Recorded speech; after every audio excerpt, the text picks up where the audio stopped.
Good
morning. Welcome to Google I/O.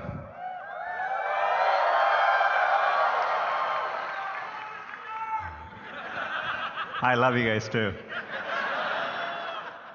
Can't believe it's 1 year already. It's a beautiful day. We're being joined by over 7,000 people, and we are live streaming this, as always, to over 400 events in 85 countries. Last year was the 10th year since Google I/O started, and so we moved it closer to home at Shoreline, back where it all began. Seems to have gone well. I checked the Wikipedia entry from last year. There were some mentions of sunburn, so we have plenty of sunscreen all around. It's on us. Use it liberally. It's been a very busy year since last year, no different from my 13 years at Google. That's because we've been focused ever more on our core mission of organizing the world's information, and we are doing it for everyone, and we approach it by applying deep computer science and technical insights to solve problems at scale. That approach has served us very, very well. This is what has allowed us to scale up 7 of our most important products and platforms to over 1 billion monthly active users each. And it's not just the scale at which these products are working. Users engage with them very heavily. YouTube not just has over 1 billion users, but every single day, users watch over 1 billion hours of videos on YouTube. Google Maps, every single day, users navigate over 1 billion kilometers with Google Maps. So the scale is inspiring to see, and there are other products approaching this scale. We launched Google Drive 5 years ago, and today, it is over 800 million monthly active users. And every single week, there are over 3 billion objects uploaded to Google Drive. 2 years ago, at Google I/O, we launched Photos as a way to organize users' photos using machine learning. And today, we are over 500 million active users, and every single day, users upload 1.2 billion photos to Google. So the scale of these products are amazing, but they're all still working up their way towards Android, which I'm excited, as of this week, we crossed over 2 billion active devices of Android. As you can see, the robot is pretty happy too behind me. So it's a privilege to serve users at this scale. And this is all because of the growth of mobile and smartphones. But computing is evolving again. We spoke last year about this important shift in computing from a mobile-first to an AI-first approach. Mobile made us reimagine every product we were working on. We had to take into account that the user interaction model had fundamentally changed with multi-touch, location, identity, payments, and so on. Similarly, in an AI-first world, we are rethinking all our products and applying machine learning and AI to solve user problems. And we are doing this across every one of our products. So today, if you use Google Search, we rank differently using machine learning. Or if you're using Google Maps, Street View automatically recognizes restaurant signs, street signs, using machine learning. Duo with video calling uses machine learning for low bandwidth situations. And Smart Reply in Allo last year had great reception. And so today, we are excited that we are rolling out Smart Reply to over 1 billion users of Gmail. It works really well. Here's a sample email. If you get an email like this, the machine learning systems learn to be conversational, and it can reply, "I'm fine with Saturday," or whatever. So it's really nice to see. Just like with every platform shift, how users interact with computing changes. Mobile brought multi-touch. We evolved beyond keyboard and mouse. Similarly, we now have voice and vision as two new important modalities for computing. Humans are interacting with computing in more natural and immersive ways. Let's start with voice. We've been using voice as an input across many of our products. That's because computers are getting much better at understanding speech. We have had significant breakthroughs, but the pace, even since last year, has been pretty amazing to see. Our word error rate continues to improve, even in very noisy environments. This is why, if you speak to Google on your phone or Google Home, we can pick up your voice accurately, even in noisy environments. When we were shipping Google Home, we had originally planned to include 8 microphones so that we could accurately locate the source of where the user was speaking from. But thanks to deep learning, we use a technique called neural beamforming, we were able to ship it with just 2 microphones and achieve the same quality. Deep learning is what allowed us, about 2 weeks ago, to announce support for multiple users in Google Home, so that we can recognize up to 6 people in your house and personalize the experience for each and every one. So voice is becoming an important modality in our products. The same thing is happening with vision. Similar to speech, we are seeing great improvements in computer vision. So when we look at a picture like this, we are able to understand the attributes behind the picture. We realize it's your boy in a birthday party. There was cake and family involved, and your boy was happy. So we can understand all that better now. And our computer vision systems now, for the task of image recognition, are even better than humans. So it's astounding progress, and we're using it across our products. So if you use the Google Pixel, it has the best-in-class camera, and we do a lot of work with computer vision. You can take a low-light picture like this, which is noisy, and we automatically make it much clearer for you. Or coming very soon, if you take a picture of your daughter at a baseball game and there is something obstructing it, we can do the hard work, remove the obstruction, and have the picture of what matters to you in front of you. We are clearly at an inflection point with vision, and so today we are announcing a new initiative called Google Lens. Google Lens is a set of vision-based computing capabilities that can understand what you're looking at and help you take action based on that information. We'll ship it first in Google Assistant and Photos, and it'll come to other products. So how does it work? So for example, if you run into something and you want to know what it is, say a flower, you can invoke Google Lens from your assistant, point your phone at it, and we can tell you what flower it is. It's great for someone like me with allergies. Or if you've ever been at a friend's place and you've crawled under a desk just to get the username and password from a Wi-Fi router, you can point your phone at it,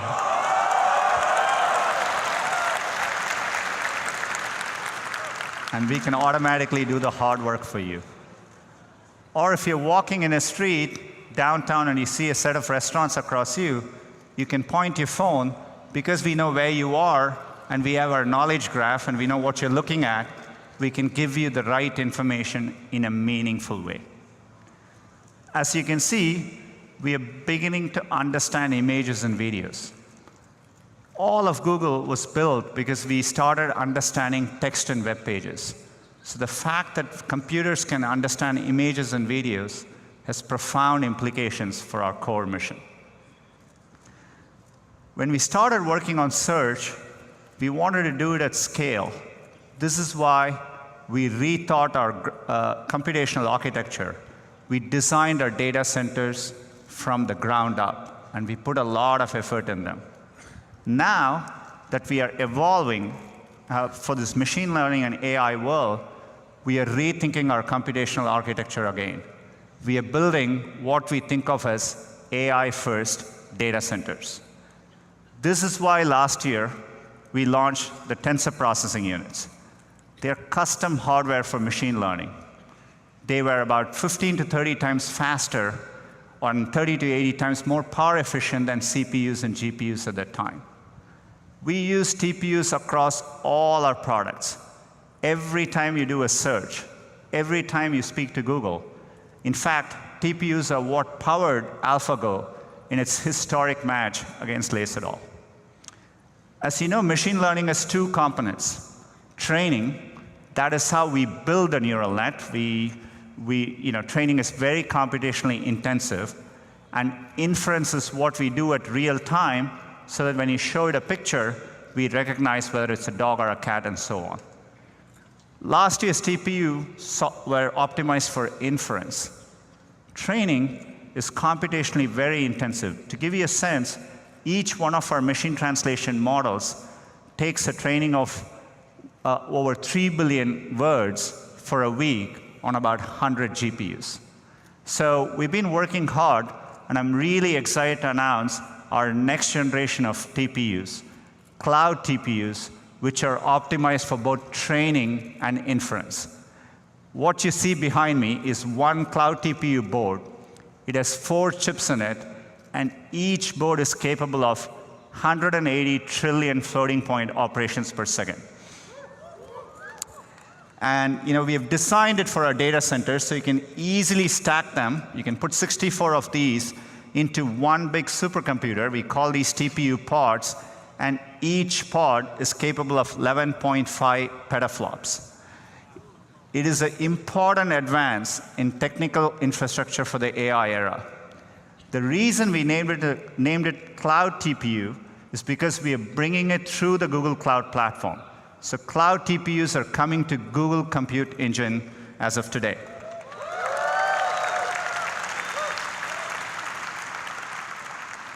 We want Google Cloud to be the best cloud for machine learning.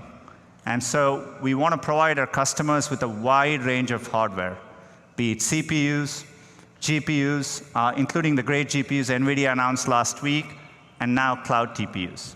So this lays the foundation for significant progress. So we are focused on driving the shift and applying AI to solving problems. At Google, we are bringing our AI efforts together under Google.ai. It's a collection of efforts and teams across the company focused on bringing the benefits of AI to everyone. Google.ai will focus on 3 areas: state-of-the-art research, tools and infrastructure like TensorFlow and Cloud TPUs, and applied AI. So let me talk a little bit about these areas. Talking about research, we are excited about designing better machine learning models, but today it is really time-consuming. It's a painstaking effort of a few engineers and scientists, mainly machine learning PhDs. We want it to be possible for hundreds of thousands of developers to use machine learning. So what better way to do this than getting neural nets to design better neural nets? We call this approach AutoML. It's learning to learn. So the way it works is we take a set of candidate neural nets, think of these as little baby neural nets, and we actually use a neural net to iterate through them till we arrive at the best neural net. We use a reinforcement learning approach. And the results are promising. To do this is computationally hard, but Cloud TPUs put it in the realm of possibility. We are already approaching state-of-the-art in standard tasks like CIFAR image recognition. So whenever I spend time with the team and think about neural nets building their own neural nets, it reminds me of one of my favorite movies, Inception. And I tell them, we must go deeper. So we are taking all these AI advances and applying them to newer, harder problems across a wide range of disciplines. One such area is healthcare. Last year, I spoke about our work on diabetic retinopathy. It's a preventable cause of blindness. This year, we published our paper in the Journal of American Medical Association, and Verily is working on bringing products to the medical community. Another such area is pathology. Pathology is a very complex area. If you take an area like breast cancer diagnosis, even amongst highly trained pathologists, agreement on some forms of breast cancer can be as low as 48%. That's because each pathologist is reviewing the equivalent of 1,000 10-megapixel images for every case. This is a large data problem, but one which machine learning is uniquely equipped to solve. So we built neural nets to detect cancer spreading to adjacent lymph nodes. It's early days, but our neural nets show a much higher degree of accuracy, 89% compared to previous methods of 73%. There are important caveats. We do have higher false positives, but already giving this in the hands of pathologists, they can improve diagnosis. In general, I think this is a great approach for machine learning, providing tools for people to do what they do better. And we are applying it across even basic sciences. Take biology. We are training neural nets to improve the accuracy of DNA sequencing. DeepVariant is a new tool from Google.ai that identifies genetic variants more accurately than state-of-the-art methods. Reducing errors is important applications. We can more accurately identify whether or not a patient has genetic disease and can help with better diagnosis and treatment. We're applying it to chemistry. We're using machine learning to predict the properties of molecules. Today, it takes an incredible amount of computing resources to hunt for new molecules, and we think we can accelerate timelines by orders of magnitude. This opens up possibilities in drug discovery, or material sciences. I'm entirely confident one day AI will invent new molecules that behave in predefined ways. Not everything we are doing is so profound. We are doing even simple and fun things, like a simple tool which can help people draw. We call this AutoDraw. Just like today, when you type in Google, we give you suggestions. We can do the same when you're trying to draw. Even I can draw with this thing. So it may look like fun and games, but pushing computers to do things like this is what helps them be creative and actually gain knowledge. So we are very excited about progress even in these areas as well. So we are making impressive progress in applied machine learning, and we are applying it across all our products. But the most important product we are using this is for Google Search and Google Assistant. We are evolving Google Search to being more assistive for our users. This is why last year at Google I/O, we spoke about the Assistant, and since then, we've launched it on Google Pixel and Google Home. Scott and team are going to talk more about it, but before that, let's take a look at the many amazing ways people have been using the Google Assistant. Okay, Google. Hey, Google. Hey, Google. Okay, Google. Hey, Google.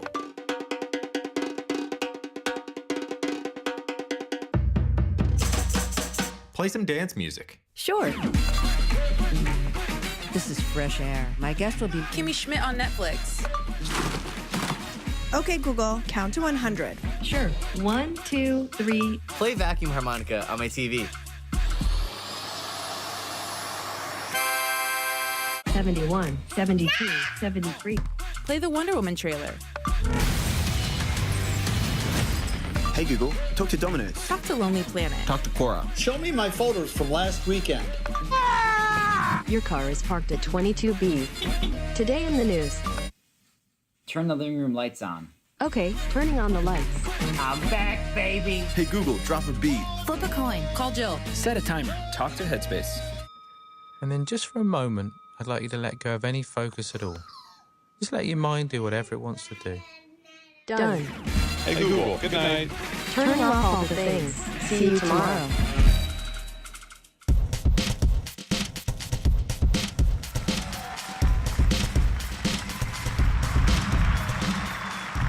Hey everyone. Last year at I/O, we introduced the Google Assistant, a way for you to have a conversation with Google to get things done in your world. Today, as Sundar mentioned, we're well on our way, with the Assistant available on over 100 million devices. Now, just as Google Search simplified the web and made it more useful for everyone, your Google Assistant simplifies all the technology in your life. You should be able to just express what you want throughout your day, and the right thing should happen. That's what the Google Assistant is all about. It's your own individual Google. Now, that video we saw really captures the momentum of this project. We've made such big strides, and there's so much more to talk about today. The Assistant is becoming even more conversational, always available wherever you need it, and ready to help get even more things done.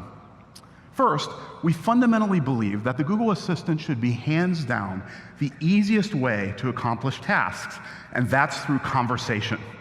It comes so naturally to humans, and now Google is getting really good at conversation too. Almost 70% of requests to the Assistant are expressed in natural language, not the typical keywords that people type in a search box. And many requests are follow-ups that continue the conversation.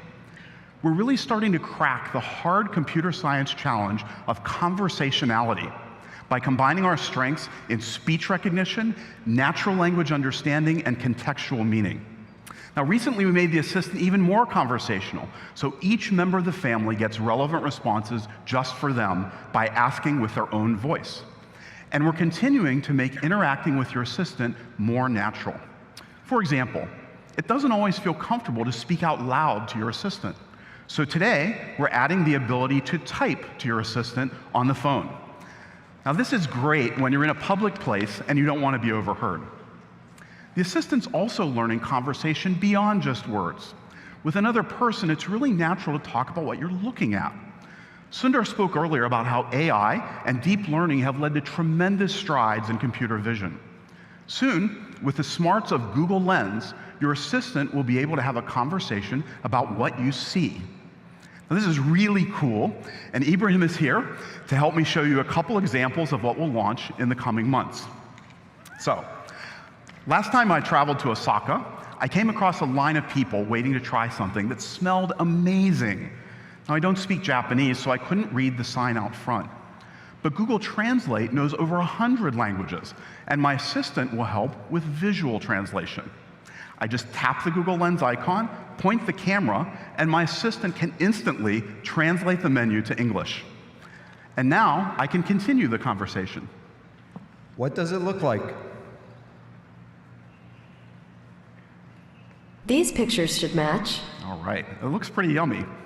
Now notice, I never had to type the name of the dish. My assistant used visual context and answered my question conversationally. Let's look at another example. Some of the most tedious things I do on my phone stem from what I see. A business card I want to save, details from a receipt I need to track, and so on. With Google Lens, my assistant will be able to help with those kinds of tasks too. I love live music, and sometimes I see info for shows around town that look like fun. Now, I can just tap the Google Lens icon and point the camera at the venue's marquee. My assistant instantly recognizes what I'm looking at. Now, if I wanted to, I could tap to hear some of this band's songs, and my assistant offers other helpful suggestions right in the viewfinder. There's one to buy tickets from Ticketmaster, and another to add the show to my calendar. With just a tap, my assistant adds the concert details to my schedule. Saving event.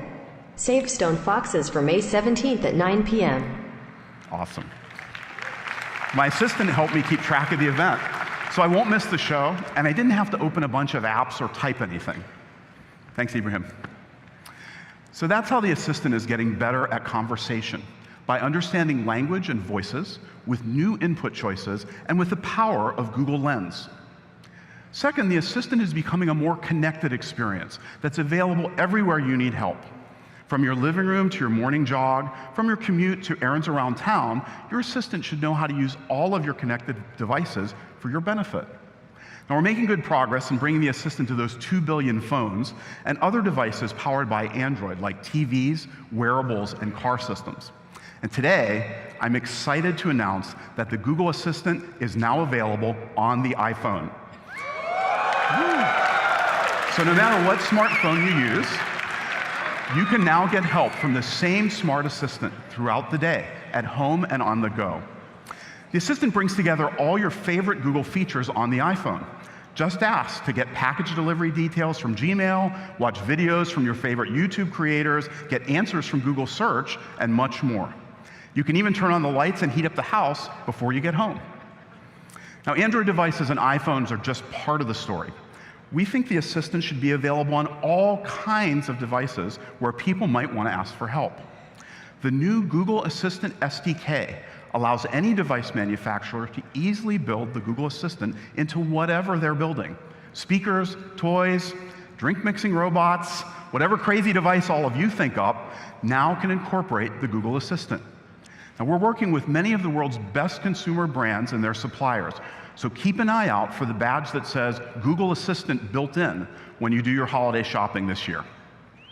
Now, obviously, another aspect of being useful to people everywhere is support for many languages.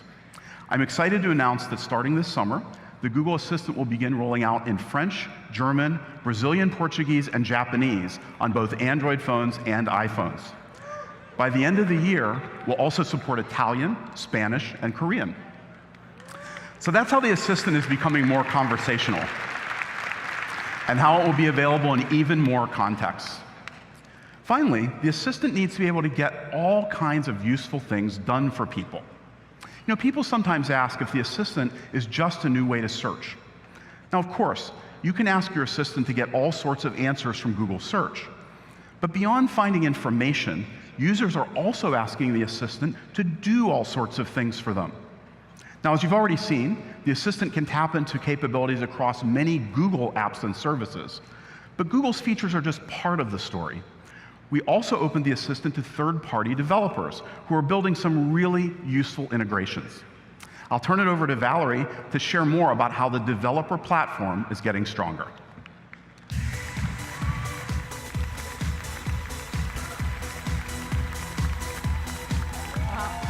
Hi. Okay, so with the Actions on Google platform, it's been awesome to see how developers like you have been engaging with the Google Assistant. Like, honestly, you have built some really cool integrations. Like, I can ask Food Network about the recipe that's on TV right now. I can work out with Fitstar, ask CNBC about the news, or my husband and I can play Name That Tune with SongPop, which he is surprisingly good at. Until now. These experiences have been available through the Assistant on Google Home. But today, we're also bringing them to Android phones and iPhones. That's over 100 million devices on Android alone. So now people can get to Google features and third-party services from anywhere. And they can even pick up where they left off across devices. So not only are third-party integrations available in more places, they'll be able to do more. Starting today, Actions on Google will be supporting transactions. It's a complete end-to-end solution for developers, including payments, identity, notifications, receipts, even account creation. The platform handles all the complexity. Let me show you how one will work. Hi, how can I help? I'd like delivery from Panera. Hi, this is Panera. I'll need your delivery address. Which one can I get from Google? We'll go with 1600 Amphitheater. What can I get you started with? I'll have the strawberry poppy seed salad with steak instead of chicken. Got it. How about one of these cold drinks? And here I can just swipe through my options, see what looks good. Agave lemonade. Great. Are you ready to check out? Yep. Okay. The total is $18.40. Are you ready to place the order? Yes. I'll just scan my fingerprint to pay with Google, and that's it. Thanks. You're all set. Yeah, super easy, like I was talking to someone at the store. So here I was a new Panera customer. I didn't have to install anything or create an account. You've also probably noticed I didn't have to enter my address or my credit card. I just saved those earlier with Google, and Panera used built-in platform calls to request the information. And I was in control over what I shared every step of the way. So, the developer platform is also getting much stronger for home automation integrations. Actions on Google can now support any smart home developer that wants to add conversational control. Today, over 70 smart home companies work with the Google Assistant. So now on my Google Home or from my phone, I can lock my front door with August locks, control a range of LG appliances, or check in on my son's room by putting the Nest Cam on TV. All right. Now that we're talking about making your home smarter, we also have a lot of news to share today about Google Home, our own smart speaker with the Google Assistant built in. Here to tell you more is Rishi Chandra.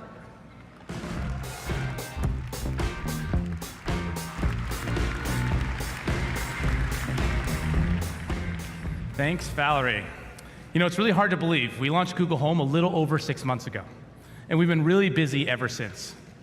Since launch, we've added 50 new features, including some of my favorites, like the support for Google Shopping, where I can use my voice to order items from Costco right to my front door. Or I can get step-by-step cooking instructions from over 5 million recipes. Or I can even play my favorite song just by using the lyrics. Now, in April, we launched in the UK to some great reviews. And starting this summer, we're going to be launching in Canada, Australia, France, Germany, and Japan.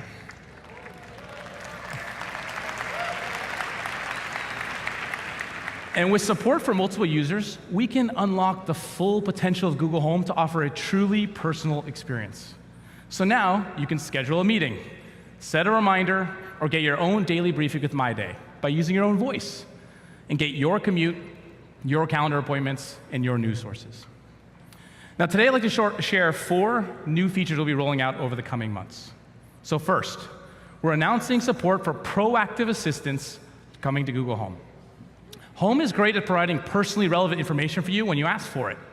But we think it'd be even more helpful if it can automatically notify you of those timely and important messages. And we do this by understanding the context of your daily life and proactively looking for that really helpful information and providing it for you in a hands-free way. So for example, let's say I'm relaxing and playing a game with the kids. Well, I can see that the Google Home lights just turned on. Hey Google, what's up? Hi Rishi, traffic's heavy right now, so you'll need to leave in 14 minutes to get to Shoreline Athletic Fields by 3:30 p.m. That's pretty nice. The assistant saw the game coming up on my calendar and got my attention because I had to leave earlier than normal. So now my daughter can make it to that soccer game right on time. Now we're going to start simple with really important messages like reminders, traffic delays, and flight status changes. And with multiple user support, you'll have the ability to control the type of proactive notifications you want over time. All right, second, another really common activity we do in the home today is communicate with others. And a phone call is still the easiest way to reach someone. So today, I'm excited to announce hands-free calling coming to Google Home. It's really simple to use. Just ask the Google Assistant to make a call, and we'll connect you. You can call any landline or mobile number in the US or Canada completely free. And it's all done in a hands-free way. For example, let's say I forgot to call my mom on Mother's Day. Well, now I can call her while I'm scrambling to get the kids ready for school in the morning. I just need to say, hey Google, call mom. Sure, calling mom.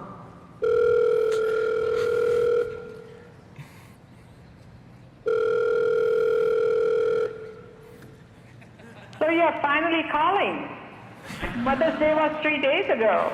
Yeah, sorry about that. They made me rehearse for I.O. on Mother's Day. Speaking of which, you're on stage right now. Say hi to everyone. Oh, hi, everyone. So hopefully this makes up for not calling, right? No, it doesn't. You still need to visit and bring flowers. Okay, I'm on it. Bye. Bye. It's that simple. We're just making a standard phone call through Google Home. So my mom didn't need to learn anything new. She just needed to answer her phone. There's no additional setup, apps, or even phone required. And since the assistant recognized my voice, we called my mom. If my wife had asked, we would have called her mom. We can personalize calling just like everything else. And now anyone in the home can call friends, family, even businesses. Maybe even a local florist to get some flowers for your mom. Now by default, we're going to call it with a private number. But you also have the option to link your mobile number to the Google Assistant. And we'll use that number whenever we recognize your voice. So whoever you call, let's know it's coming from you. Now we're rolling out hands-free calling in the US to all existing Google Home devices over the next few months. It's the ultimate hands-free speakerphone.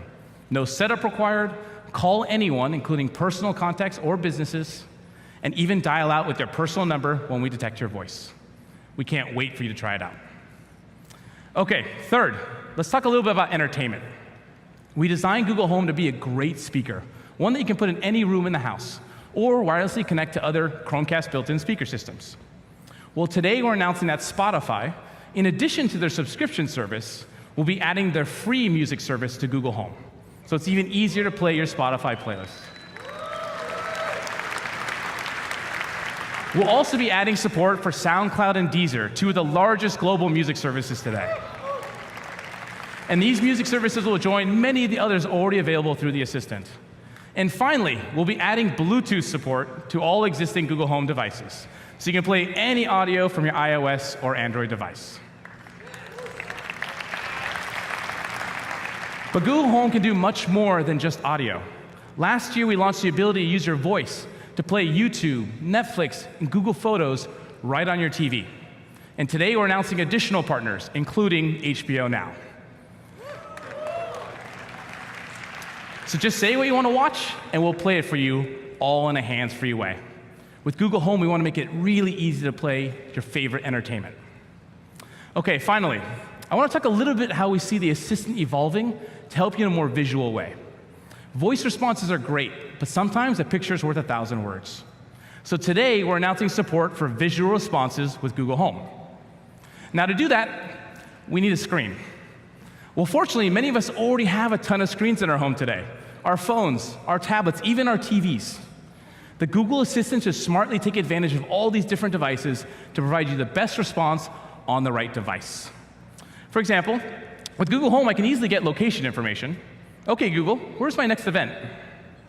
Your Pokemon Go hike is at Rancho San Antonio Reserve. It's for my kids. 11 a.m. It's for my today. kids, relax. But if I want to view the directions, the best place to do it is on my phone. Well, soon you could just say, OK, Google, let's go.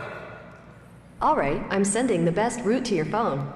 And we'll automatically notify your phone, whether it's Android or iOS, and take you straight to Google Maps. So you can glance at directions, interact with the map, or just start navigation. It's really simple.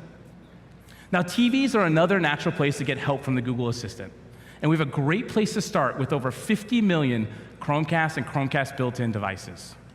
So today we're announcing that we'll be updating Chromecast to show visual responses on your TV when you ask for help for Google Home. For example, I can now say, OK, Google, show my calendar for Saturday. Showing it on your TV. It'll show up right on the TV screen. I'll immediately get results from the assistant. And since the assistant detected my voice, we're showing my calendar. Others will see their calendar by using their voice.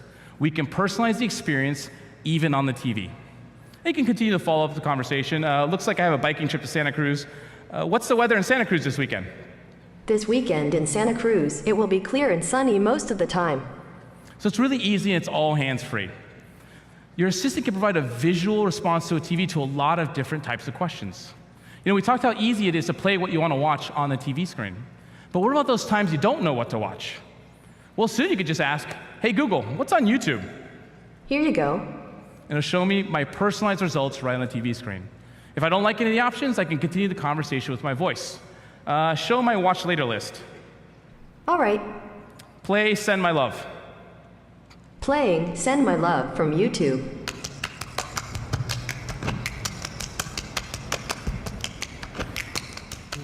It's really simple. Again, no remotes or phone required. In a short conversation, I found something really interesting to watch using Google Home. I can even do it with other things. OK, Google, what's on my DVR? Here you go. Here we're showing how it works with YouTube TV, a new live TV streaming service that gives you live sports and shows from popular TV networks. And YouTube TV includes a cloud DVR, so I can easily play my saved episodes. Everything can be done in a hands-free way, all from the comfort of my couch. And over time, we're going to bring all those developer actions that Valerie already talked about right to the TV screen. So we do even more over time with Google Home. And that's our update for Google Home. Proactive assistance to bring important information to you at the right time. Simple and easy hands-free calling. More entertainment options, and evolving the assistant to provide visual responses in the home. Next up is Anil, who's going to talk about Google Photos.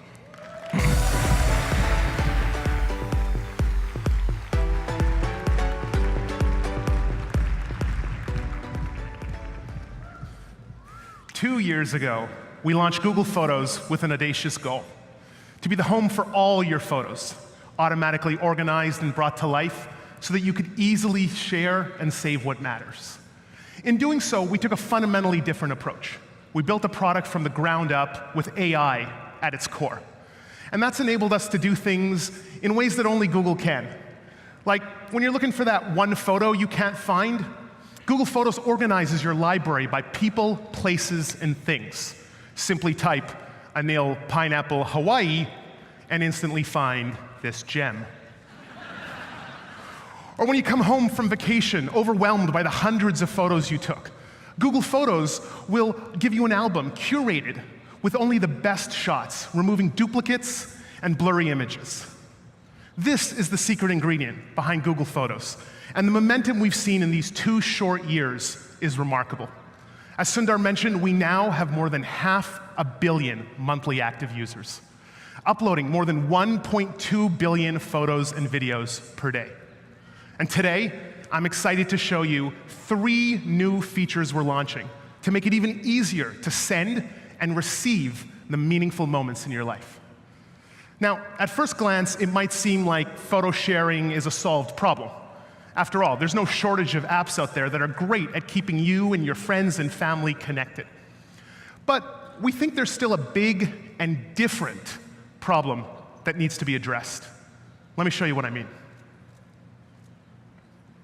If there's one thing you know, it's that you're a great photographer.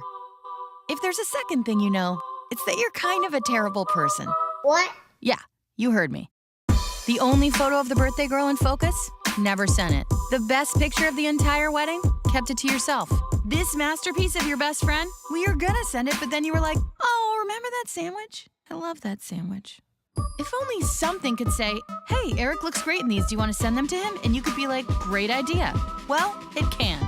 Wait, it can? Yep, with Google Photos.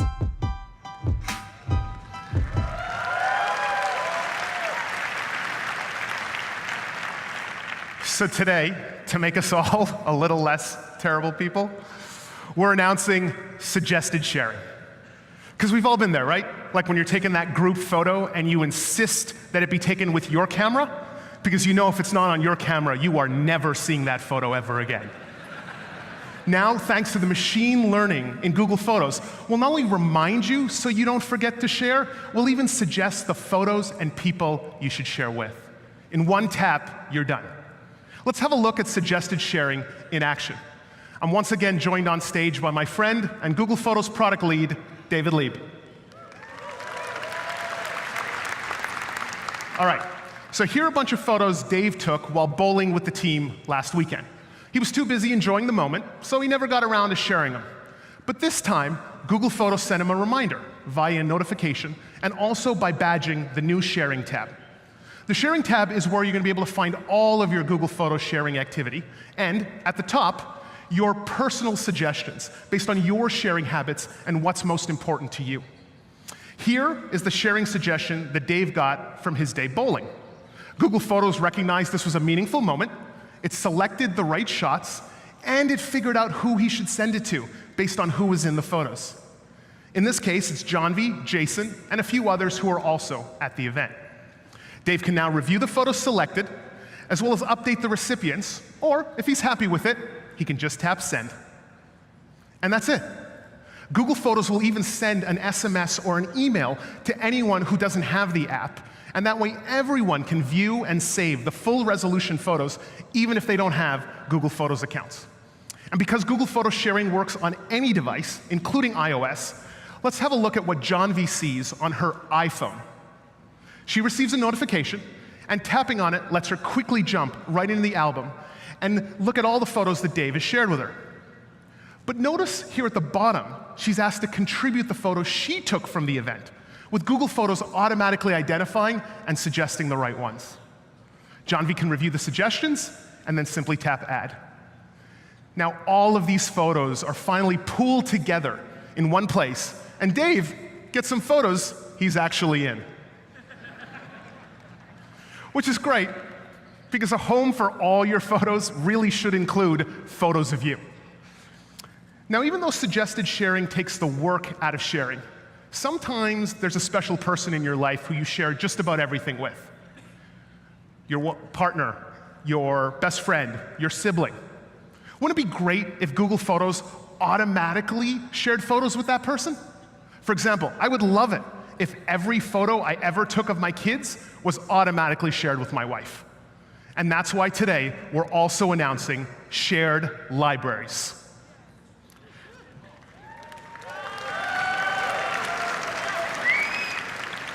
Let me show you how it works. So here, we're now looking at my Google Photos account. From the menu, I now have the option to go ahead and share my library, which I'm going to go ahead and do with my wife, Jess.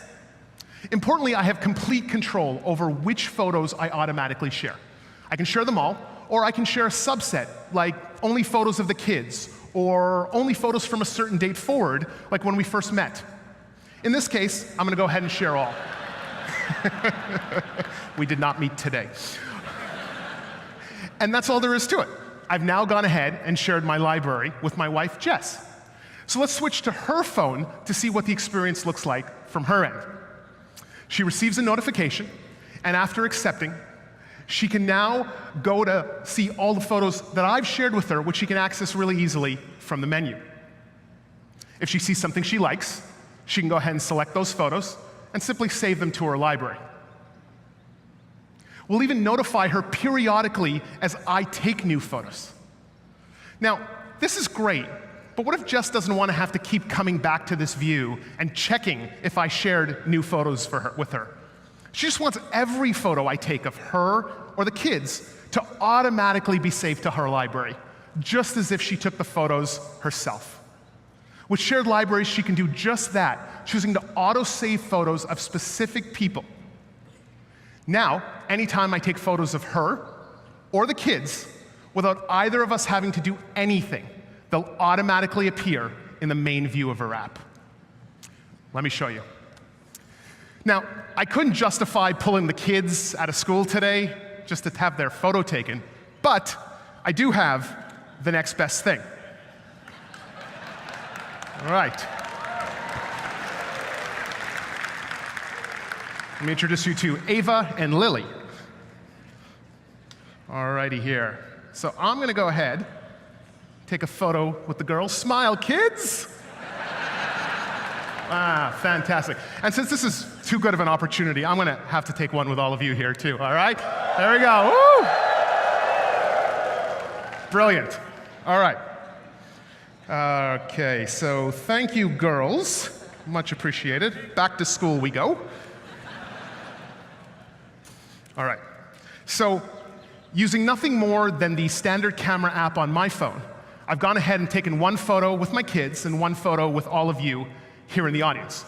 Google Photos is going to back these two photos up, it's going to share them with Jess, and then it's going to recognize the photo that has my kids in them and automatically save just that one to her library, like you can see right here.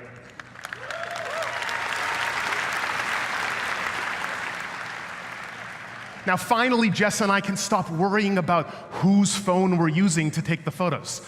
All the photos of our family are in my Google Photos app, and they automatically appear in hers too. And best of all, these family photos are part of both of our search results, and they're included in the great collages, movies, and other fun creations that Google Photos makes for us. But notice how only the photos with the kids showed up in Jess's main view. But because I shared my entire library with her, I can simply go to the menu, and Jess can now see all of the photos, including the one with all of you.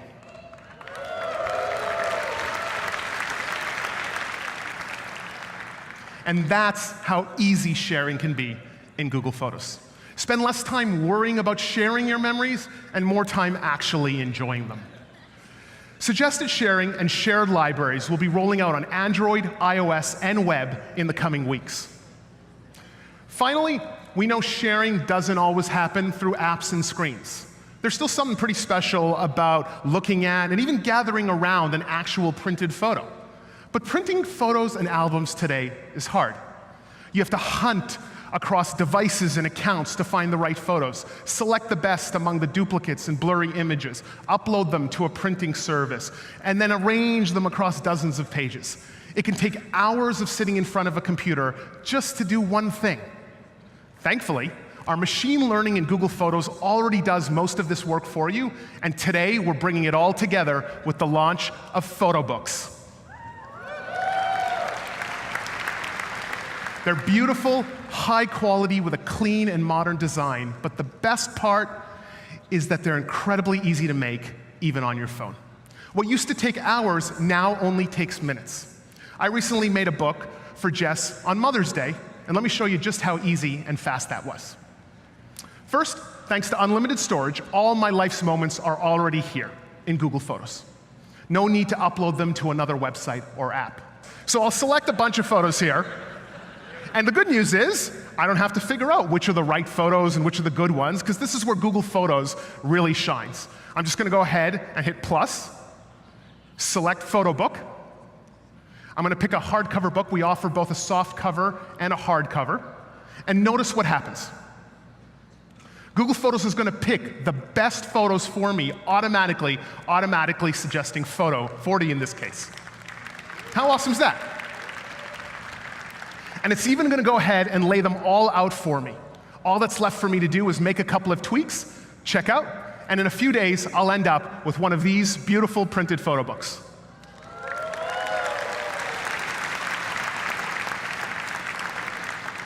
And soon, we'll make it even easier to get started, applying machine learning to create personalized photo books you'll love. So when you go to Photo Books from the menu, you'll see pre-made books tailored just for you. Your trip to the Grand Canyon, time with your family during the holidays, or your pet, or even your kids' artwork, all easily customizable. We'll even notify you when there are new photo book suggestions. Photobooks are available today in the US on photos.google.com, and they'll be rolling out on Android and iOS next week, and we'll be expanding to more countries soon.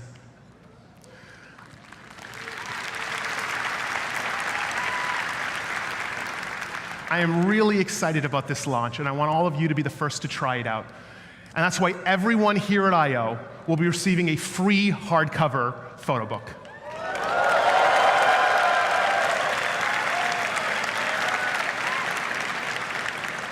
It's a great example of machine learning at work. So those are the 3 big updates related to sharing in Google Photos: suggested sharing, shared libraries, and photo books. 3 new features built from the ground up with AI at their core. I can't wait for all of you to try them out real soon. Now, before I go, I want to touch on what Sundar mentioned earlier, which is the way we're taking photos is changing. Instead of the occasional photo with friends and family, we now take 30 identical photos of a sunset. We're also taking different types of photos, not just photos to capture a personal memory, but as a way to get things done. Whiteboards we want to remember, receipts we need to file, books we'd like to read.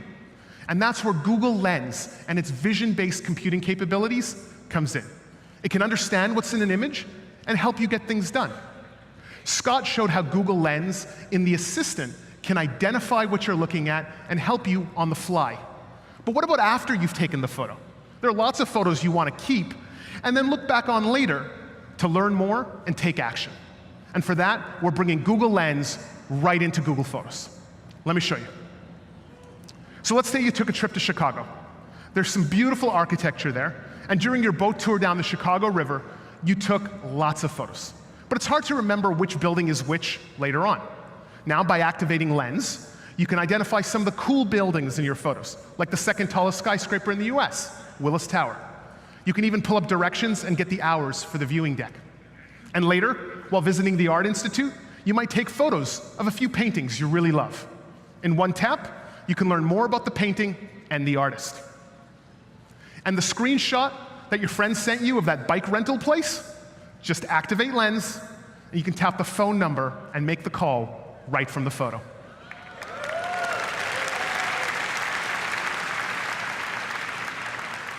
Lens will be rolling out in Google Photos later this year and will be continually improving the experience, so it recognizes even more objects and lets you do even more with them.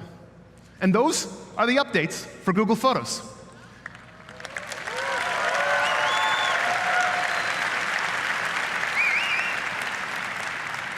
Now let's see what's next from YouTube.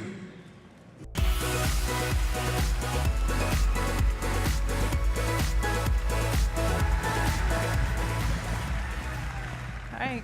Good morning, everyone. I am thrilled to be here at my first ever I/O on behalf of YouTube. Thank you. So that opening video that we all just saw, that's a perfect glimpse into what makes YouTube so special, the incredible diversity of content. 1 billion people around the globe come to YouTube every month to watch videos from new and unique voices. And we're hard at work to make sure that we can reach the next billion viewers, which you'll hear about in a later I/O session today.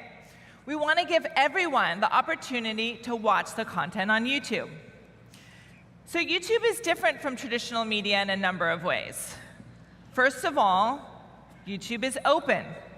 Anyone in the world can upload a video that everyone can watch. You can be a vlogger, broadcasting from your bedroom, a gamer, live streaming from your console, or a citizen journalist, documenting events live from your phone on the front lines. And what we've seen is that openness leads to important conversations that help shape society. From advancing LGBTQ rights, to highlighting the plight of refugees, to encouraging body positivity. And we've seen in our numbers that users really want to engage with this type of diverse content. We are proud that last year, we passed 1 billion hours a day being watched on YouTube, and our viewership is not slowing down. The second way that YouTube is different from traditional media is that it's not a one-way broadcast. It's a two-way conversation. Viewers interact directly with their favorite creators via comments, mobile live streaming, fan polls, animated GIFs, and VR. And these features enable viewers to come together and to build communities around their favorite content. So one of my favorite stories of a YouTube community is the eNable Network. A few years ago, an engineering professor named John Schull saw a YouTube video about a carpenter who had lost 2 of his fingers. The carpenter worked with a colleague for over a year to build an affordable 3D printed prosthesis that would enable him to go back to work. They then applied this technology for a young boy who was born without any fingers. So inspired by this video, the professor posted a single comment on the video asking for volunteers with 3D printers to help print affordable prostheses. The network has since grown into a community of over 6,000 people who have designed, printed, and distributed these prosthetics to children in over 50 countries.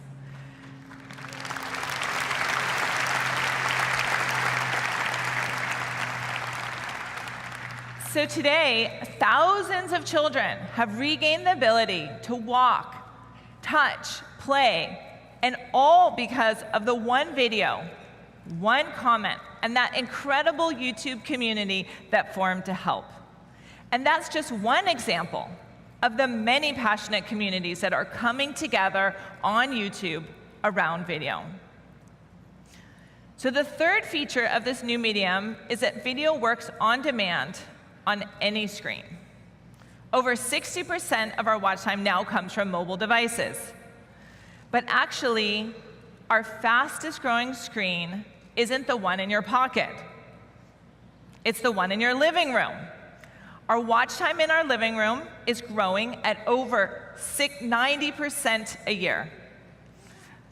So let's now welcome Sarah Ali, Head of Living Room Products, to the stage to talk about the latest features in the living room.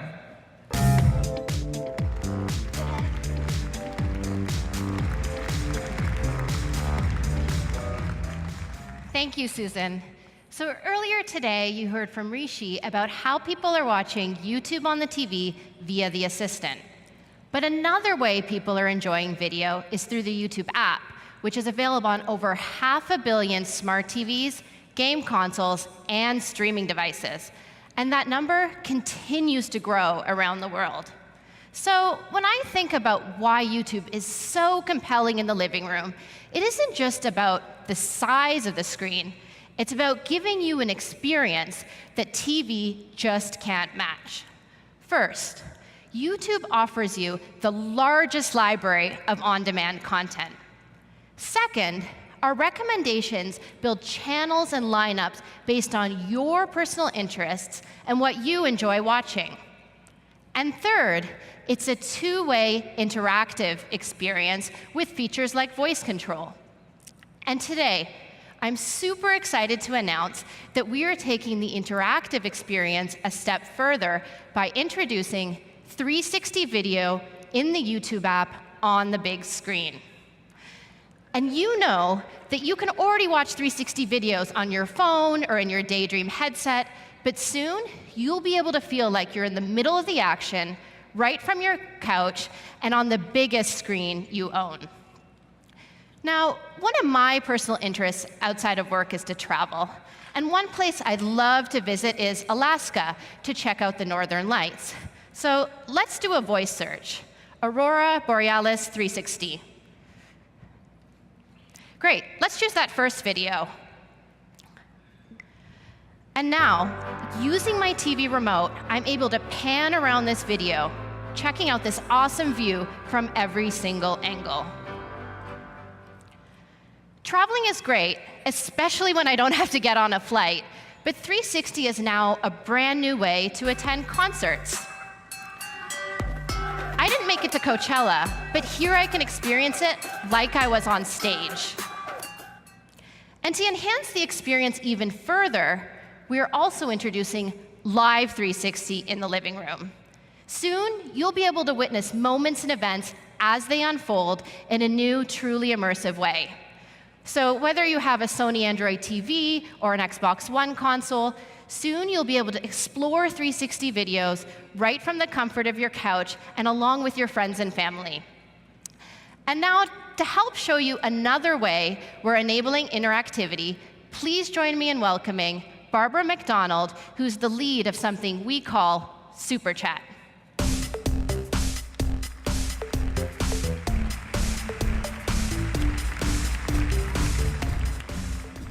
Good morning, IO, and to everybody on the live stream. As Susan mentioned, what makes YouTube special is the relationships that creators are able to foster with their fans. And one of the best ways to connect with your fans is to bring them live, behind the scenes of your videos, offering up can't-miss content. In the past year, the number of creators live streaming on YouTube has grown by 4x. This growth is awesome, and we want to do even more to deepen the connection between creators and their fans during live streams. That's why earlier this year, we rolled out a new feature called Super Chat. When a creator is live streaming, fans can purchase Super Chats, which are highlighted fun chat messages. Not only do fans love the recognition, but creators earn extra money from it. In the past 3 months since launch, we've been amazed by the different ways creators are using Super Chat. Even April, our favorite pregnant giraffe, who unfortunately could not be here with us today, has raised tens of thousands of dollars for her home, the Animal Adventure Park. But okay, we can clap for that. But enough talking from me. We are going to do a live stream right here, right now, to show all of you how Super Chat works. And to help me, I am very excited to introduce top YouTube creators with 9 million subscribers and over 1 billion lifetime channel views on the grass back there, the Slow-Mo Guys. Hello, everyone. Wow. Hey, happy to be here. How's it going? It's great to have you. So let's pull up their live stream. And just look, chat is flying. Now, I love the Slow-Mo Guys, and I want to make sure that they see my message. So I'm going to Super Chat them. Pulled up the stream, and right from within live chat, I'm able to enter my message, select my amount, make the purchase, and send. Boom!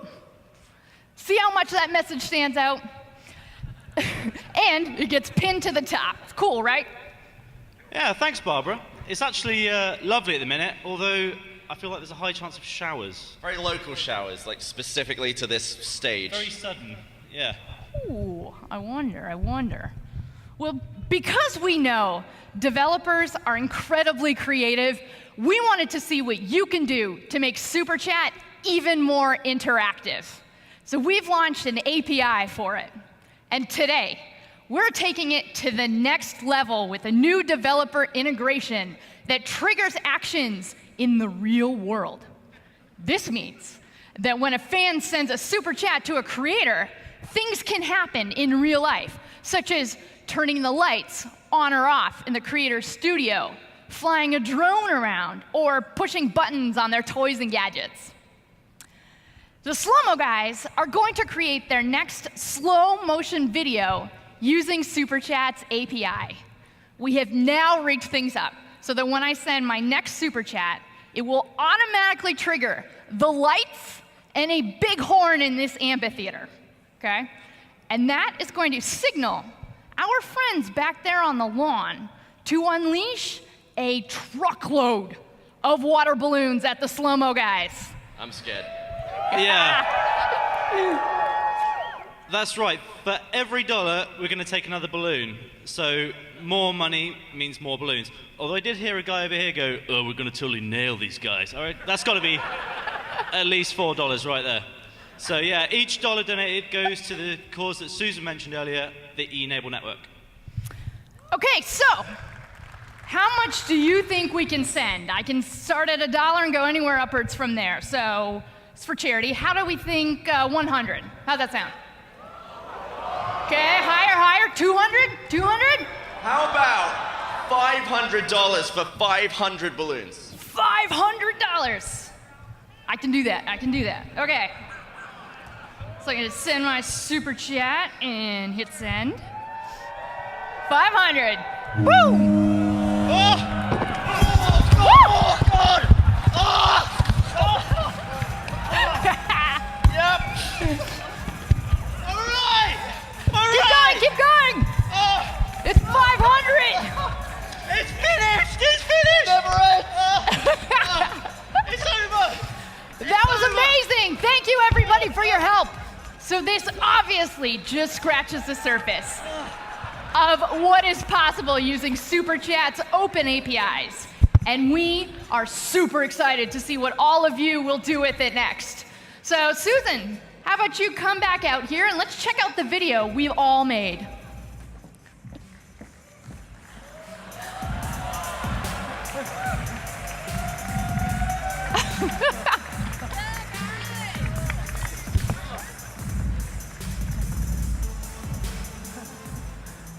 Wow.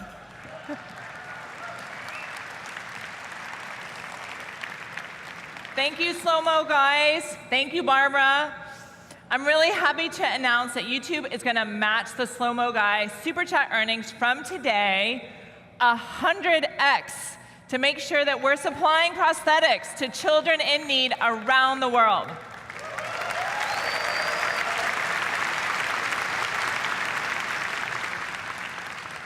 So that 360 living room demo and the Super Chat demo, those are just two examples of how we are working to connect people around the globe together with video. Now, I hope that what you've seen today is that the future of media is a future of openness and diversity, a future filled with conversations and community, and a future that works across all screens. Together with creators, viewers, and partners, we are building the platform of that future. Thank you, I/O. And please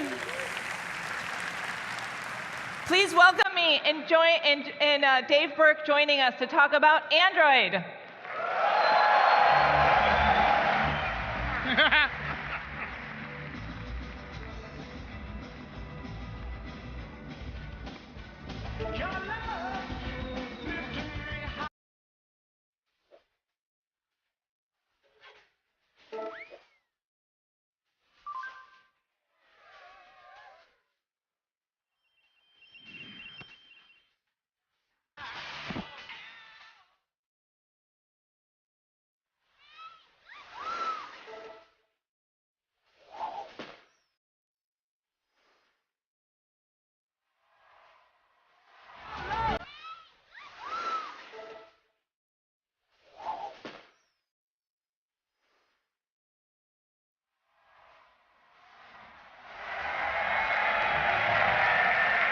Hi, everybody.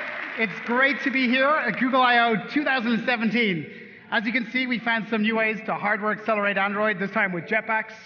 But seriously, 2 billion active devices is incredible. And that's just smartphones and tablets. We're also seeing new momentum in areas such as TVs and cars and watches and laptops and beyond. So let me take a moment and give you a quick update on how Android is doing in those areas. Android Wear 2.0 launched earlier this year with a new update for Android and iPhone users. And with new partners like Emporio Armani, Movado, and New Balance, we now enable 24 of the world's top watch brands. Android Auto We've seen a 10x user growth since last year, supported by more than 300 car models and the Android Auto mobile app. And just this week, Audi and Volvo announced that their next generation nav systems will be powered by Android for a more seamless connected car experience. Android TV. We've partnered with over 100 cable operators and hardware manufacturers around the world. And we're now seeing 1 million device activations every 2 months. And there are more than 3,000 Android TV apps in the Play Store. This year, we're releasing a brand new launcher interface and bringing the Google Assistant to Android TV.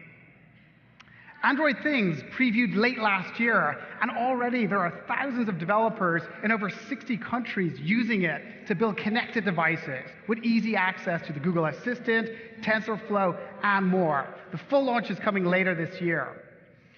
Chromebooks comprise almost 60% of K-12 laptops sold in the US, and the momentum is growing globally. And now, with the added ability to run Android apps, you get to target laptops too. Now, of course, platforms are only as good as the apps they run. The Google Play ecosystem is more vibrant than ever. Android users installed a staggering 82 billion apps and games in the past year. That's 11 apps for every person on the planet. All right, so let's come back to smartphones. And the real reason I'm here is to talk about Android O. 2 months ago, we launched our very first developer preview, so you could kick the tires on some of the new APIs. And of course, it's very much a work in progress, but you can expect the release later this summer. Today, we want to walk you through 2 themes in O that we're excited about. The first is something we call fluid experiences. It's pretty incredible what you can do in a mobile phone today and how much we rely on them as computers in our pockets. But there are still certain things that are tough to do on a small screen. So we're doing a couple of features in O that we think will help with this, which I'll cover in just a moment. The second theme is something we call vitals. And the concept here is to keep vital system behavior in a healthy state so we can maximize the user's battery, performance, and reliability. So let's jump straight in and walk through 4 new fluid experiences with live demos done wirelessly. What could possibly go wrong? All right. These days, we do a lot at once on our phones, whether it's paying for groceries while reading a text message you just received, or looking up guitar chords while listening to a new song. But conventional multi-window techniques don't translate well to mobile. They're just too fiddly to set up with when you're on the go. We think picture-in-picture is the answer for many cases. So let's take a look. My kids recently asked me to build a lemonade stand, so I opened up YouTube and I started researching DIY videos, and I found this one. Now, at the same time, I want to be able to jot down the materials I need to build for this lemonade stand. So to multitask, all I do is press the home button, and boom, I get picture-in-picture. You can think of it as a kind of automatic multi-window. I can move it out of the way, I can launch Keep, I can add some more materials, so I know I need to get some wood glue, like so. Then when I'm done, I just simply swipe it away like that. It's brilliant. Picture-in-picture lets you do more with your phone. It works great when video calling with Duo. For example, maybe I need to check my calendar while planning a barbecue with friends. And there are lots of other great use cases. For example, picture-in-picture for maps navigation, or watching Netflix in the background, and a lot more. And we're also excited to see what you come up with for this feature. We're also making notification interactions more fluid for users. From the beginning, Android has really blazed a trail when it comes to its advanced notification system. In O, we're extending the reach of notifications with something we call notification dots. It's a new way for app developers to indicate that there's activity in their app and to drive engagement. So let's take a look. You'll notice that the Instagram app icon has a dot in it. And this is indicating that there's a notification associated with the app. So if I pull down the shade, sure enough, you can see there's a notification. In this case, someone's commented on a photo I'm tagged in. What's really cool is I can long press the app icon, and we now show the notification in place. One of the things I really like about the notification dot mechanism is that it works with 0 effort from the app developer. We even extract the color of the dot from your icon. Oh, and you get to erase the icon by simply swiping the notification like that, so you're always in control. Another great feature in O that helps make your experience more fluid is autofill. Now, if you use Chrome, you're probably already familiar with autofill for quickly filling out a username and password or credit card information with a single tap.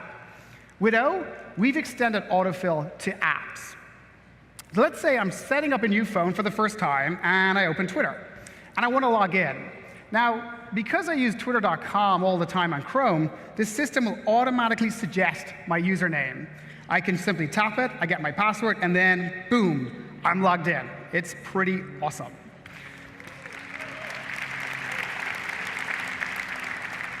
Autofill takes the pain out of setting up a new phone or tablet. Once the user opts in, autofill will work for most applications. We also provide APIs for developers to customize autofill for their experience. I want to show you one more demo of how we're making Android more fluid by improving copy and paste. The feature is called Smart Text Selection. So let's take a look. In Android, you typically long press or double tap a word to select it. For example, I can open Gmail, I can start composing, and if I double tap the word bite, it gets selected like so. Now, we know from user studies that phone numbers are the most copy and pasted items. The second most common are named entities like businesses and people and places. In O, we're applying on-device machine learning, in this case a feed-forward neural network, to recognize these more complicated entities. So watch this. I can double tap anywhere on the phrase Old Coffee House, and all of it is selected for me. No more fiddling around with text selection handles.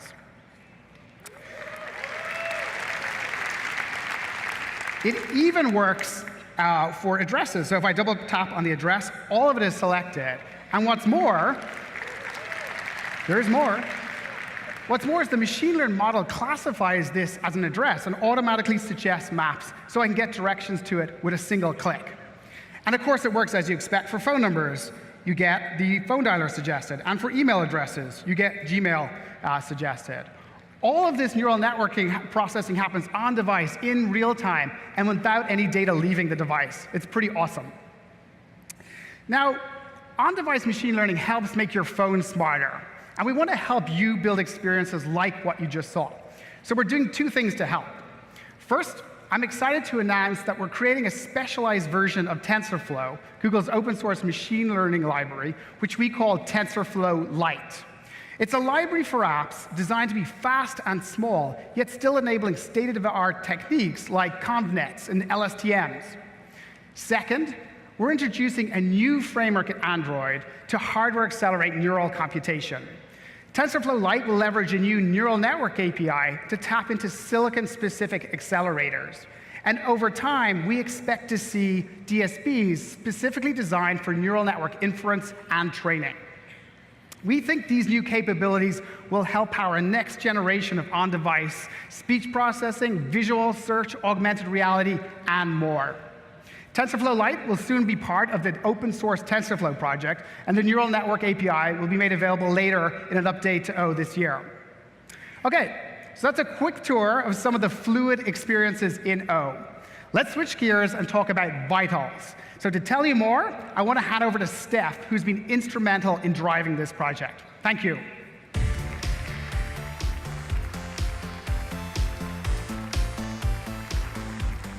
Hi, everyone.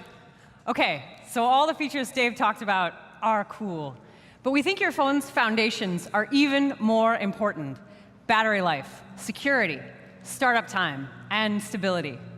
After all, if your battery dies at 4 p.m., none of the other features that Dave talked about really matter. So in O, we're investing in what we call Vitals, keeping your phone secure and in a healthy state to maximize power and performance. We've invested in 3 foundational building blocks: security enhancements, OS optimizations, and tools to help developers build great apps. First, security. Android was built with security in mind from day one, with application sandboxing. As Android has matured, we've developed vast mobile security services. Now, we use machine learning to continuously comb apps uploaded to Play, flagging potentially harmful apps. Then, we scan over 50 billion apps every day, scanning every installed app on every connected device. And when we find a potentially harmful app, we disable it or remove it. Now, we found most Android users don't know these services come built in with Android devices with Play. So for greater peace of mind, we're making them more visible and accessible, and doubling down on our commitment to security with the introduction of Google Play Protect. So here you can see Play Protect has recently scanned all your apps, no problems found. That's Google Play Protect. It's available out of the box on every Android device with Google Play. Second, OS optimizations. The single biggest visible change in O is boot time. On Pixel, for example, you'll find in most cases your boot time is now twice as fast. And we've made all apps faster by default. We did this through extensive changes to our runtime. Now, this is really cool stuff, like concurrent compacting garbage collection and code locality. But all you really need to know is that your apps will run faster and smoother. Take Google Sheets. Aggregate performance over a bunch of common actions is now over 2 times as fast. And that's all from the OS. There are no changes to the app.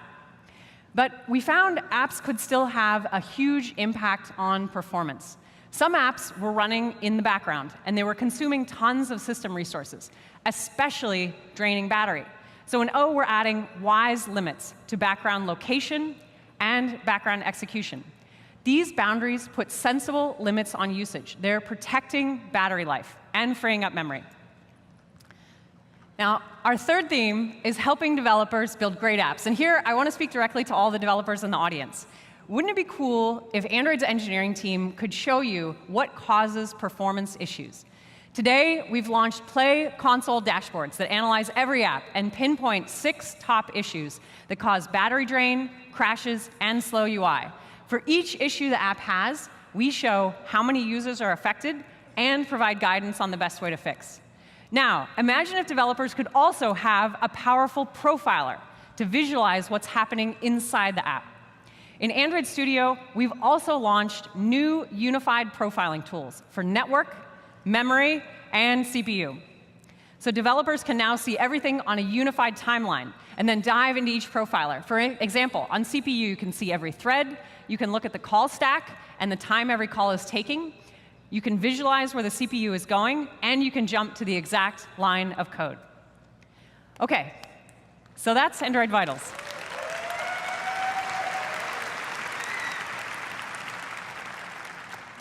How we're investing in your phone's foundational security and performance. Later today, you'll see Android's developer story from end to end. Our hard work to help developers build great apps at every stage, writing code, tuning, launching, and growing. But there is one more thing. One thing we think would be an incredible complement to this story, and it is one thing our team has never done for developers. We have never added a new programming language to Android, and today we're making Kotlin an officially supported language in Android.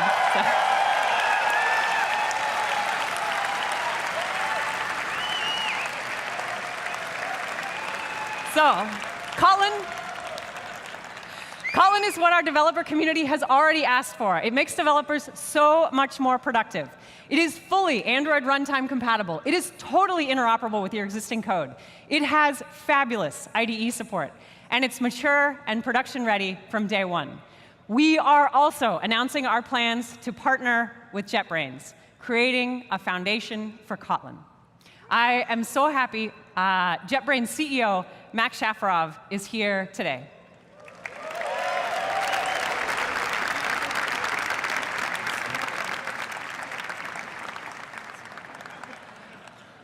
This new language is wonderful, but we also thought we should increase our investment in our existing languages. So we're doing that too.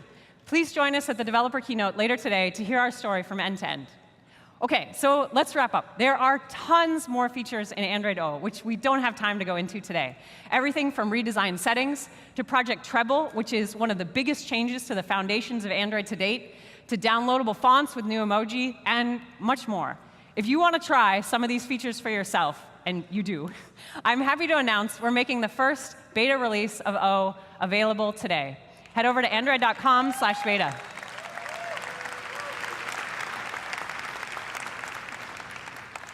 But there's more. You probably thought we were done talking about Android O, but I'd like you to hear some more about Android, and from that, Please welcome Samir. Thank you.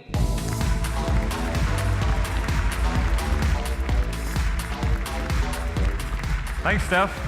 Hi, everyone. From the beginning, Android's mission has been to bring the power of computing to everyone. And we've seen tremendous growth over the last few years, from the high-end to entry-level devices in countries like Indonesia, Brazil, and India. In fact, there are now more users of Android in India than there are in the US. And every minute, 7 Brazilians come online for the first time. Now, all this progress is amazing. For those of us who have a smartphone, we intuitively understand the profound impact that computing is having on our daily lives. And that's why our team gets so excited about how we can help bring this technology to everyone. So we took a step back to think about what it would take to get smartphones to more people. There are a few things that are clear. Devices would need to be more affordable, with entry-level prices dropping significantly. This means hardware that uses less power-packed processors and far less memory than on premium devices. But the hardware is only half the equation. The software also has to be tuned for users' needs around limited data connectivity and multilingual use. We learned a lot from our past efforts here with Project Svelte and KitKat and the original Android One program. But we felt like the time was right to take our investment to the next level. So today, I'm excited to give you a sneak peek into a new experience we're building for entry-level Android devices. Internally, we call it Android Go. Android Go focuses on 3 things. First, optimizing the latest release of Android to run smoothly on entry-level devices, starting with Android O. Second, a rebuilt set of Google apps that use less memory, storage space, and mobile data. And third, a version of the Play Store that contains the whole app catalog, but highlights the apps designed by all of you for the next billion users. And all 3 of these things will ship together as a single experience, starting on Android O devices with 1 GB or less of memory. Let's take a look at some of the things we're working on for Android Go. First, let's talk about the operating system. For manufacturers to make more affordable entry-level devices, the prices of their components have to come down.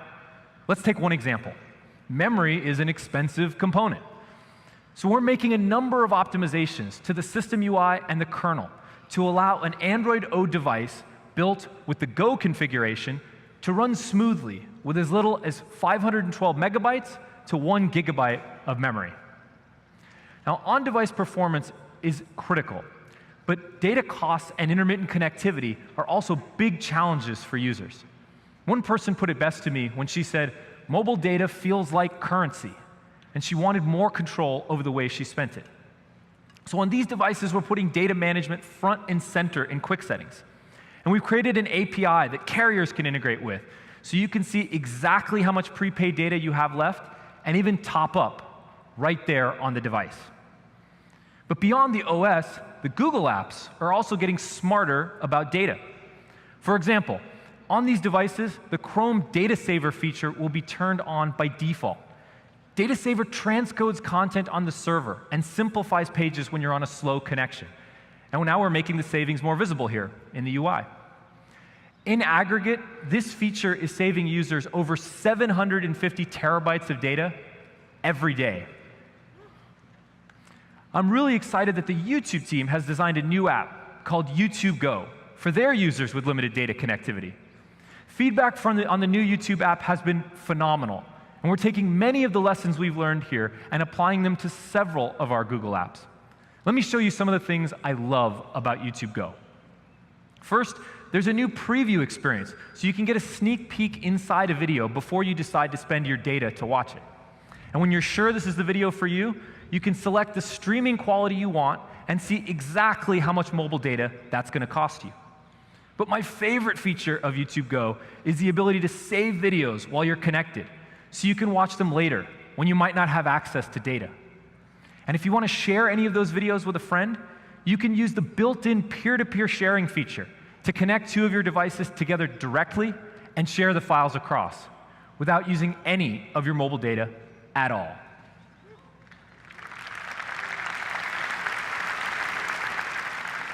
But beyond data management, the Google apps will also make it easier to seamlessly go between multiple languages, which is a really common use case for people coming online today. For example, Gboard now supports over 191 languages, including the recent addition of 22 Indian languages. And there's even a transliteration feature, which allows you to spell words phonetically on a QWERTY keyboard to type in your native language script. Now, Gboard is super cool, so I want to show it to you.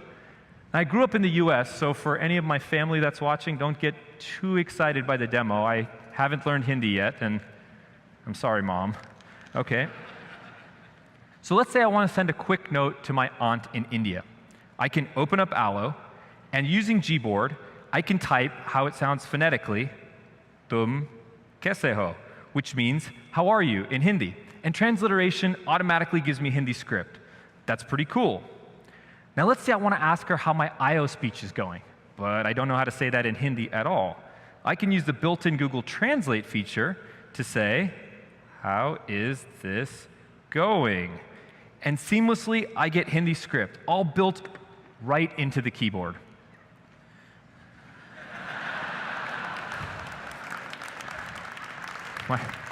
My family is apparently a tough audience. All right.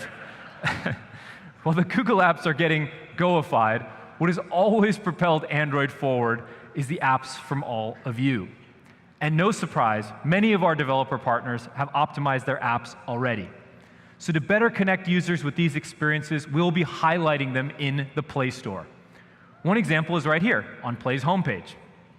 To be eligible for these new sections, we've published a set of best practices called Building for Billions, which includes recommendations we've seen make a big difference in the consumer experience. Things such as designing a useful offline state, reducing your APK size to less than 10 megabytes, and using GCM or Job Scheduler for better battery and memory performance. And also in Building for Billions, you'll find best practices for optimizing your web experience. We've seen developers build amazing things with new technology, such as progressive web apps. And we hope you can come to our developer keynote later today to learn a whole lot more. Okay, that was a quick walkthrough of some of the things coming in Android Go. Starting with Android O, all devices with 1 GB of RAM or less will get the Go configuration. And going forward, every Android release will have a Go configuration. We'll be unveiling much more later this year, with the first devices shipping in 2018. We look forward to seeing what you'll build and how we can bring computing to the next several billion users. Next up, you'll be hearing from Clay on one of Google's newest platforms that we're really excited about, VR and AR. Thank you.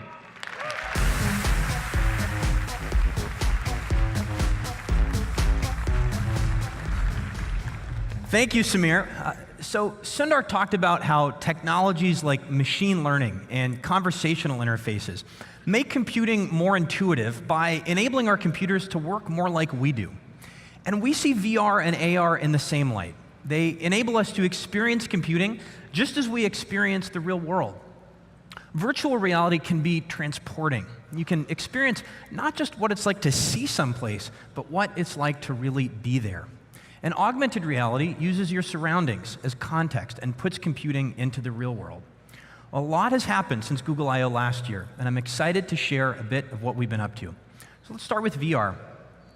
Last year we announced Daydream, our platform for mobile virtual reality. And then in October, to kickstart the Daydream ecosystem, we released Daydream View, a VR headset made by Google. It's super comfortable, it's really easy to use, and there's tons to do with it. You can play inside alternate worlds in games like virtual reality. And you can see any part of our world with apps like Street View, and you can visit other worlds with apps like Hello Mars. There's already a great selection of Daydream phones out there, and we're working with partners to get Daydream on even more. First, I'm pleased that LG's next flagship phone, which launches later this year, will support Daydream. And there's another. I'm excited to announce that the Samsung Galaxy S8 and S8 Plus will add Daydream support this summer with a software update. So Samsung, of course, they make many of the most popular phones in the world, and we're delighted to have them supporting Daydream. So great momentum in Daydream's first 6 months. Let's talk about what's next. So with Daydream, we showed that you can create high-quality mobile VR experiences with just a smartphone and a simple headset. And there are a lot of nice things about smartphone VR. It's easy. There aren't a bunch of cables and things to fuss with. You can choose from a bunch of great compatible phones. And of course, it's portable. You can throw your headset in a bag. We asked, how can we take the best parts of smartphone VR and create a kind of device with an even better experience? Well, I'm excited to announce that an entirely new kind of VR device is coming to Daydream, what we call standalone VR headsets. And we're working with partners to make them. So what's a standalone headset? Well, the idea is you have everything you need for VR built right into the headset itself. There's no cables, no phone, and certainly no big PC. And the whole device is designed just for VR. And that's cool for a couple of reasons. First, it's easy to use. Getting into VR is as easy as picking the thing up. And it's one step in 2 seconds. And second, presence. And by that, I mean really feeling like you're there. By building every part of the device specifically for VR, we've been able to optimize everything. The displays, the optics, the sensors, all to deliver a stronger sense of being transported. And nothing heightens the feeling of presence like precise tracking, how the headset tracks your movement. And we've dramatically improved tracking with a technology that we call WorldSense. So WorldSense enables what's known as positional tracking. With it, your view in the virtual world exactly matches your movement in the real world. And it works by using a handful of sensors on the device that look out into your surroundings. And that means it works anywhere. There's no setup, there's no cameras to install, and with it, you really feel like you're there. Now, just as we did with Daydream Ready smartphones, we're taking a platform approach with standalone headsets, working with partners to build some great devices.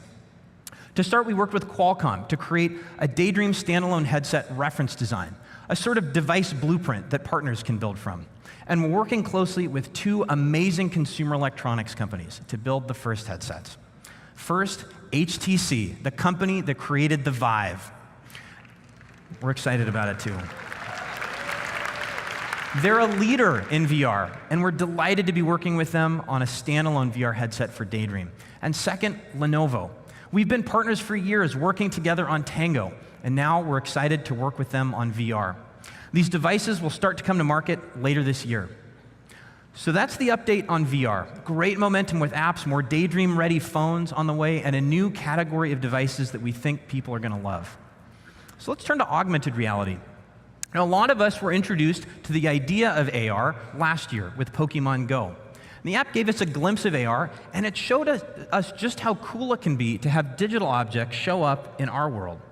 Well, we've been working in this space since 2013 with Tango, a sensing technology that enables devices to understand space more like we do. 2 years ago, in 2015, we released a developer kit.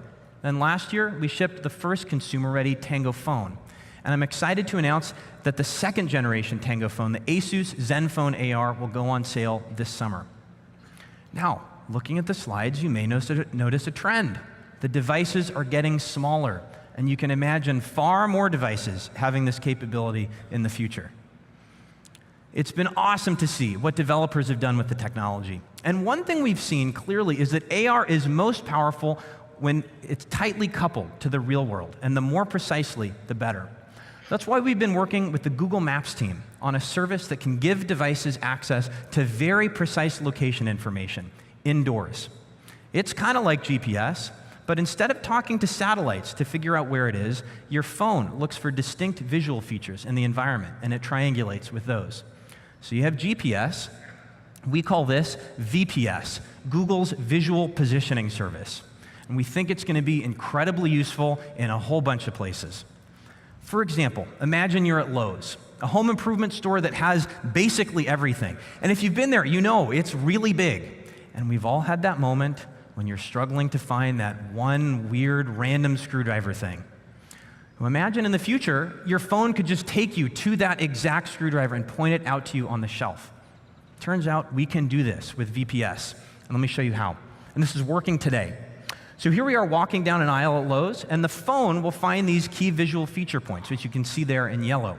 And by comparing the feature points against previously observed ones, those colorful dots in the back, the phone can figure out exactly where it is in space down to within a few centimeters.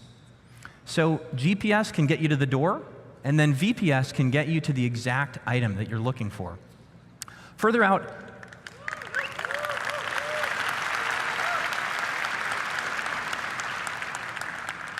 Further out, imagine what this technology could mean to people with impaired vision, for example.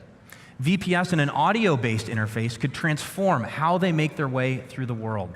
And it combines so many things that Google is good at: mapping, computer vision, distributed computing. And we think precise location will be critical for camera-based interfaces. So VPS will be one of the core capabilities of Google Lens. We're really excited about the possibilities here. So last thing I wanted to share is something that we've been working on that brings many of these capabilities together in a really important area, and that's education.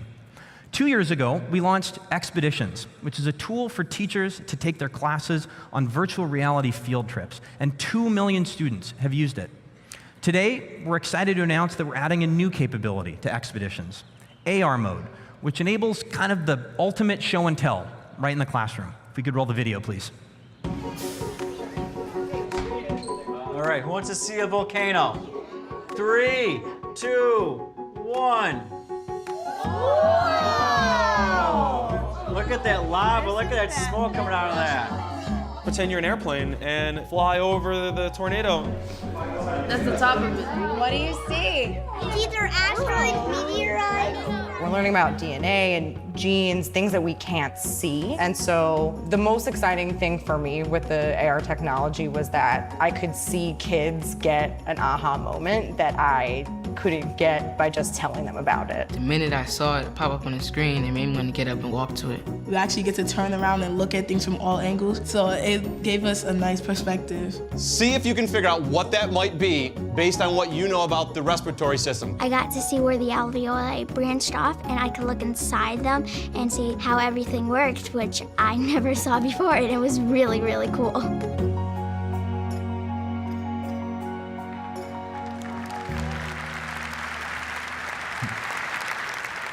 We're just delighted with the response we're seeing so far, and we'll be rolling this out later in the year. So, VR and AR, two different flavors of what you might call immersive computing, computing that works more like we do. We think that's a big idea. And in time, we see VR and AR changing how we work and play, live, and learn. And all that I talked about here, these are just the first steps. But we can see where all of this goes, and we're incredibly excited about what's ahead. Thanks so much. Back to Sundar. We wanted to make machine learning an open source project so that everyone outside of Google could use the same system we're using inside Google.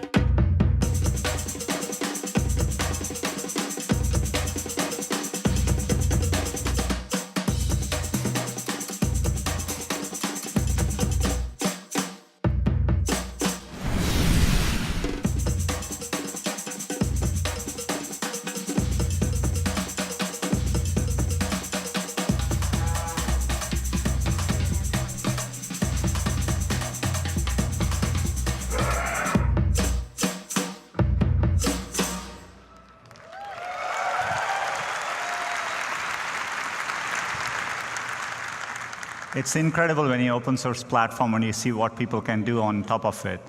We're really excited about the momentum behind TensorFlow. It's already the most popular ML repository on GitHub, and we're going to push it further. We are also announcing the TensorFlow Research Cloud. We are giving away 1,000 cloud TPUs, which is 180 petaflops of computing, to academics and researchers for free so that they can do more stuff with it. I'm always amazed by the stories I hear from developers when I meet them. I want to highlight one young developer today, Abu Qadir from Chicago. He's used TensorFlow to help improve health for everyone. Let's take a look.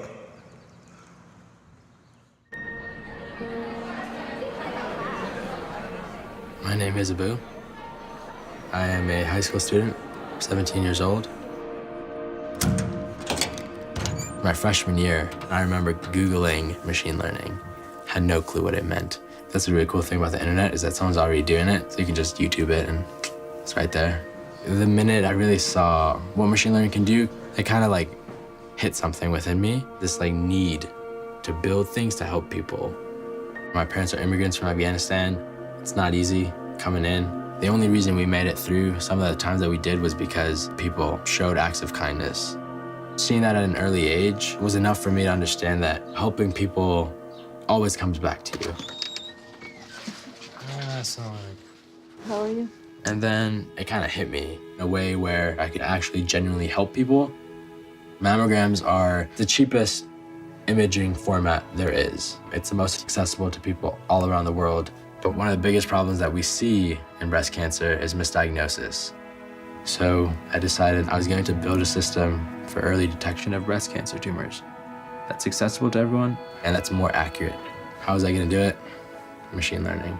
The biggest, most extensive resource that I've used is this platform called TensorFlow. I've spent so many hours going really deep into these open source libraries and just figuring out how it works. Eventually, I wrote a whole system that can help radiologists make their decisions. All right, ready? Yeah. I'm by no means a wizard at machine learning. I'm completely self-taught. I'm in high school. I YouTubed and just found my way through it. You don't know about that kid in Brazil that might have a groundbreaking idea, or that kid in Somalia. You don't know that they have these ideas, but if you can open source your tools, you can give them a little bit of hope that they can actually conquer what they're thinking of.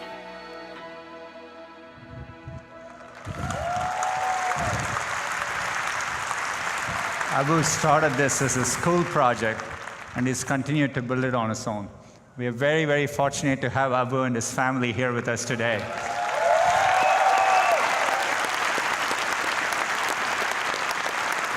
Thank you for joining us. Enjoy I/O. We've been talking about machine learning in terms of how it'll power new experiences in research. But it's also important we think about how this technology can have an immediate impact on people's lives by creating opportunities for economic empowerment. 46% of US employers say they face talent shortages and have issues filling open job positions, while job seekers may be looking for openings right next door. There is a big disconnect here. Just like we focused our contributions to teachers and students through Google for Education, we want to better connect employers and job seekers through a new initiative, Google for Jobs. Google for Jobs is our commitment to use our products to help people find work. It's a complex, multifaceted problem, but we've been investing a lot over the past year, and we've made significant progress. Last November, we announced the Cloud Jobs API. Think of it as a first fully end-to-end pre-trained vertical machine learning model through Google Cloud, which we give to employers. FedEx, Johnson & Johnson, HealthSouth, CareerBuilder, and we are expanding to many more employers. So in Johnson & Johnson's career site, they found that applicants were 18% more likely to apply to a job, suggesting the matching is working more efficiently. And so far, over 4.5 million people have interacted with this API. But as we started working on this, we realized the first step for many people when they start looking for a job is searching on Google. So it's like other search challenges we have worked in the past. So we built a new feature in search with the goal that no matter who you are or what kind of job you're looking for, you can find the job postings that are right for you. And as part of this effort, we worked hard to include jobs across experience and wage levels, including jobs that have traditionally been much harder to search and classify. Think retail jobs, hospitality jobs, etc. To do this well, we have worked with many partners: LinkedIn, Monster, Facebook, CareerBuilder, Glassdoor, and many more. So let's take a look at how it works. Let's say you come to Google and you start searching for retail jobs, and you're from Pittsburgh. We understand that. You can scroll down and click into this immersive experience, and we immediately start showing the most relevant jobs for you. And you can filter, you can choose full-time, and as you can see, you can drill down easily. I want to look at jobs which were posted in the past 3 days, so you can do that. Now you're looking at retail jobs in Pittsburgh posted within the last 3 days. You can also filter by job titles. It turns out employees and employers use many different terminologies. For example, retail could mean a store clerk, a sales representative, store manager. We use machine learning to cluster automatically, and so that we can bring all the relevant jobs for you. As you scroll through it, you will notice that we even show commute times it turns out to be an important criteria for many people, and we'll soon add a filter for that as well. And if you find something that's of interest to you, so maybe the retail position in drawers, and you can click on it, and you end up going to it right away, and you're one click away. You can scroll through, find more information if you want, and you're one click away from clicking and applying there. It's a powerful tool. We are addressing jobs of every skill level and experience level, and we are committed to making these tools work for everyone. As part of building it, we literally talk to hundreds of people. So whether you're in a community college looking for a barista job, a teacher who's relocating across the country and you want teaching jobs, or someone who's looking for work in construction, the product should do a great job of bringing that information to you. We are rolling this out in the US in the coming weeks, and then we are going to expand it to more countries in the future. I'm personally enthusiastic for this initiative because it addresses an important need and taps our core capabilities as a company, from searching and organizing information to AI and machine learning. It's been a busy morning. We've talked about this important shift from a mobile-first to an AI-first world, and we are driving it forward across all our products and platforms so that all of you can build powerful experiences for new users everywhere. It'll take all of us working together to bring the benefits of technology to everyone. I believe we are on the verge of solving some of the most important problems we face. That's our hope. Let's do it together. Thanks for your time today, and enjoy Google I/O.